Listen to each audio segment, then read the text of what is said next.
Why Russia and China should fear America's Zumwalt stealth destroyer. As the USS Zumwalt progresses with combat activation, weapons integration, and further preparations for operational combat, the Navy continues to more broadly scope its operational envelope and envision operations previously less emphasized mission areas for the ship. Could the new destroyer actually wind up changing surface warfare? While initially conceived, in large measure, as a literal land attack platform, Navy program managers now say fast-progressing technology and the ship's performance thus far will increasingly enable it to succeed in open or blue water combat should it engage as major power, force-on-force ocean warfare. Given its stealthy configuration, it seems plausible that a Zumwalt-class ship could lead an assault or help launch a broader attack by virtue of an ability to strike while avoiding detection. The three-ship Zumwalt fleet is likely to be in great demand in coming years as new threats emerge which present a need for its emerging technologies. Also, in a manner quite similar to the current fleet of DDG-51 destroyers, a Zumwalt will almost certainly help protect a carrier strike group. Drawing upon its stealthy configuration, a Zumwalt destroyer might be well positioned to test or penetrate blue water enemy defenses without necessarily surrendering the location of a carrier group.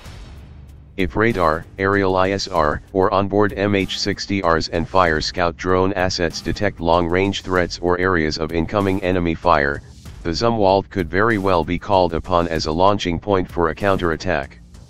With its long-range precision gunfire technology, a Zumwalt could perhaps be successful in attacking more fortified enemy land targets without itself being as susceptible to land-based sensors and anti-ship missiles. The concept with the Zumwalt's long-range land attack projectile, or LRAP, is to bring offensive precision and firepower well beyond the range of today's unguided, deck-mounted 5-inch guns. Furthermore, given its low radar signature, it might not seem like too much of a mission stretch to envision a Zumwalt-class destroyer as an element of an amphibious assault. Advanced onboard sensors could connect with drones and other ISR assets to help orient an approaching amphibious-ready group as to the best methods or locations of attack. A Zumwalt's shallow draft, literal mission abilities and long-range precision fires could, in tandem with air power, help soften land targets in preparation for an amphibious landing. In a manner not entirely unlike an LCS, a Zumwalt could access shallow water ports and other coastal areas currently inaccessible to deeper draft vessels.